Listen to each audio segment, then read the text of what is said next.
Andrew Scheer is the leader of Canada's official opposition, the Conservative Party of Canada. Mr. Scheer, thanks for making time for us.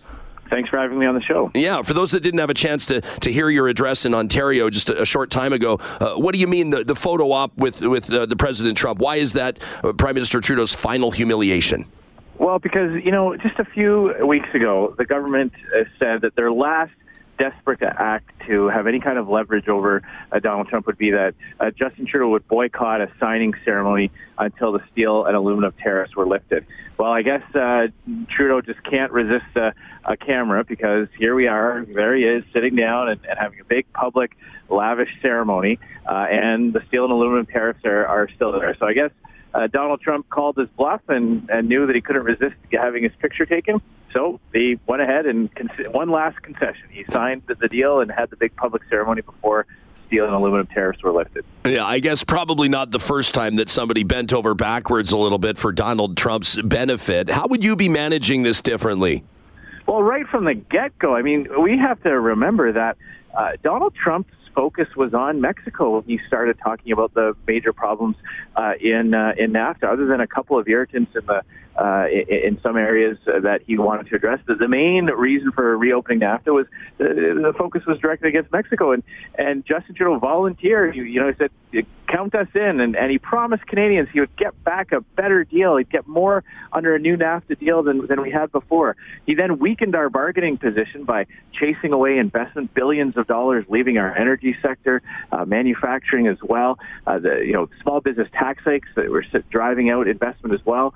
And as a result, because of his failed negotiation tactics, because of the fact that he had a position of weakness, this government just took concession after concession after concession. There's no way anybody can look at this deal and say that it's better than what we had. There are caps on auto, there's caps on dairy, there's new pharmaceutical rules which will need higher costs for Canadian healthcare recipients, and it was all giveaways, no gets. It's always interesting, I think, when people characterize negotiations or even just the general trade relationship between Canada and the U.S. as, Canada's kind of this like tiny little player while the Americans are the giants that can just step all over us. I mean, the numbers actually suggest otherwise. The numbers show that America relies on Canada in so many ways as Canada relies on the United States. What are some specific approaches that a conservative government would have taken to this? What are some of the stands you would have been willing to take, that you would have intended to take, that are different in your estimation than how the Liberals handled this? Yeah, well, and I think if to your point, there's a lot. We're dealing with a president that has an approach to international trade that is much, much different than we've ever seen. He's not a free trader. Donald Trump has a protectionist streak that I believe is going to damage his own economy. Never mind ours now that. This government has agreed to those concessions. But there are a few things I think we should have done differently. As I said, when you go into negotiation table, it's all about who in the other person's country wants that access to our market. And I think we should have, this government should have activated all those businesses. As you point out, there are many, many people who have jobs in the United States thanks to free trade with Canada. And before Trudeau volunteered to reopen the talks, we should have activated that network of support within the United States, that there was a constant and steady stream of pressure being put on the Trump administration to keep the border open for goods and services. There were some other policy areas that we could have said, look, you need some wins. There are some foreign policy objectives that we can be aligned on and make some linkages there. But instead, we had a government that it was foreign policy was best be described as erratic.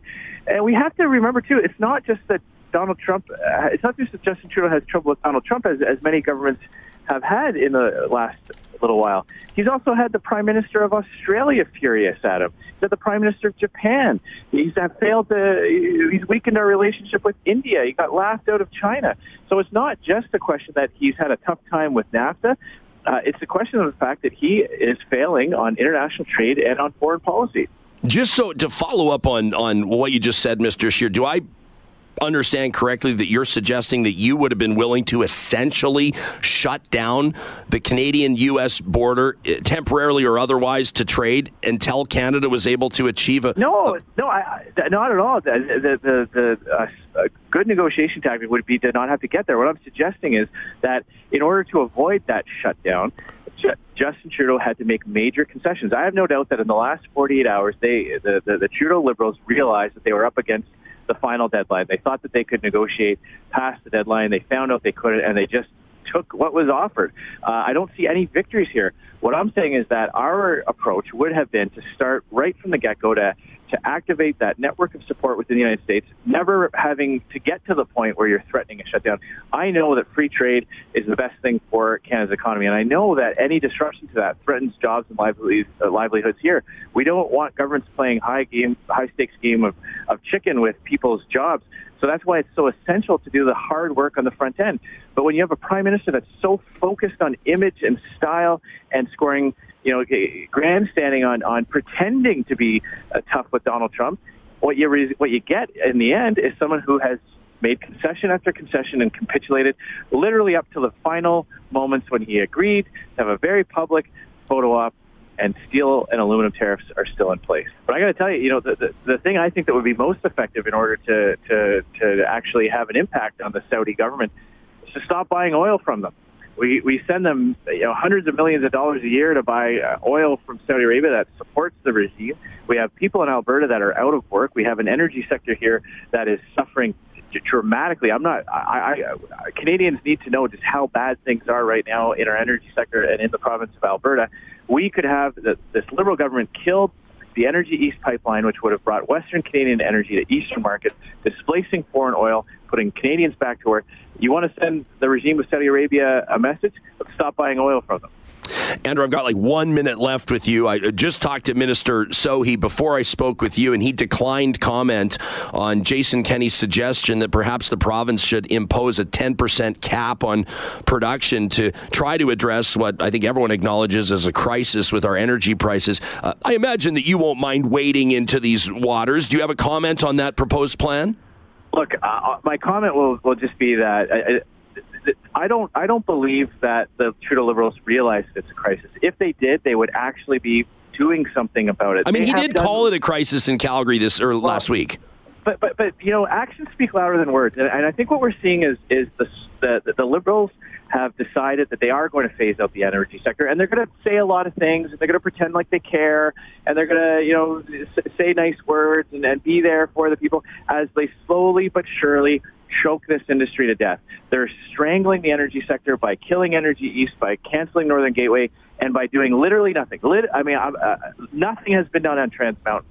And so you've got people out of work, and you've got Liberal ministers pretending to care. The reason why Jason Kenney is making these types of proposals is because there is a crisis, and when something needs to be done. We'd all like to see a situation where we don't have to talk about these types of measures, but the fact of the matter is Justin Trudeau inherited a dynamic and robust energy sector that was investing in Canada, that was putting people to work, and that was promoting pipelines. 3 years into his term, and those pipeline proponents are building projects in the United States with Canadian taxpayers' money. Trudeau's policies have meant that your tax dollar is going to American investors to build pipelines in the U.S. to compete against our very own workers. They need to take responsibility, and Conservatives, when we form government in 2019, will get those pipelines built so we can put people back to work. Conservative leader Andrew Scheer, thanks for this. Thank you very much. Appreciate it.